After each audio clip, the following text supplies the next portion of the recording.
The naval career of Lawrence Rousseau spanned a period which included three of America's most important wars: the War of 1812, the Mexican War, and the Civil War.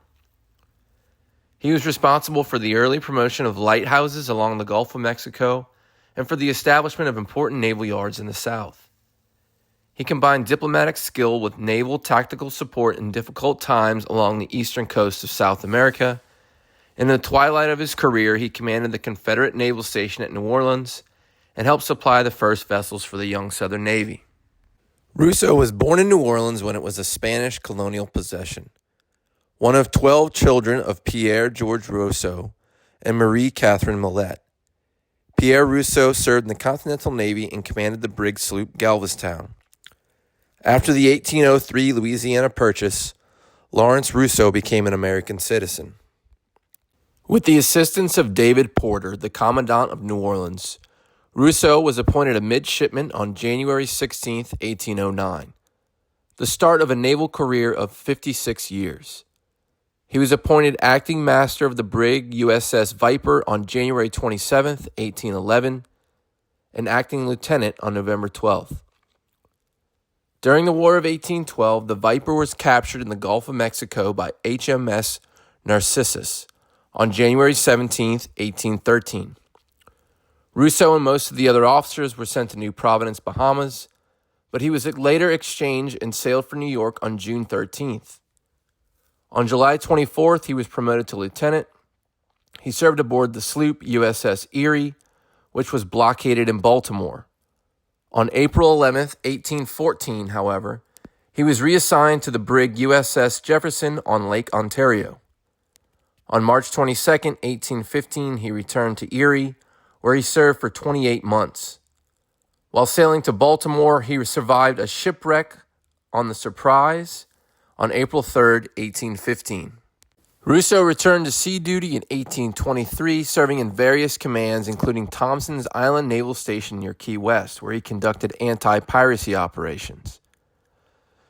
He later commanded the USS Dolphin in the Pacific Fleet and was promoted to Master Commandant in 1828. From 1829 to 1837, he held posts at the Pensacola Naval Yard and served in the West Indies Squadron, commanding USS Erie, Falmouth, and St. Louis. Promoted to captain in 1837, he surveyed the Gulf Coast for lighthouse sites and later commanded USS Macedonian. From 1845 to 1847, he led the Brazil Squadron with the courtesy title of Commodore. After returning to the United States, he helped select a site for the New Orleans Navy Yard and later commanded the Pensacola Navy Yard and served as captain of the Port of New Orleans.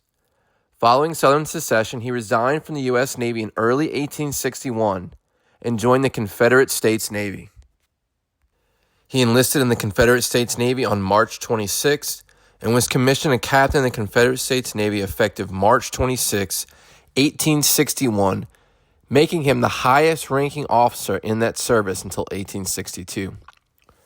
He regained that distinction during the latter stages of the war after more senior officers surrendered to the Union. In New Orleans, he headed the Office of Detail and Equipment. He purchased the merchant steamer Havana, which was converted into the Confederacy's first steam cruiser, USS Sumter. He also purchased Marquis de la Habana, renamed CSS McRae, and Yankee, renamed CSS Jackson. He obtained other vessels such as CSS Pamlico and CSS Livingston. He built up the naval defenses of the city, but clashed with Major General David E. Twiggs over several guns Twiggs had taken and refused to return for Army gunboats. On August 1st, 1862, he was reassigned first to Richmond, then to Jackson Station, Savannah Station, and finally Mobile.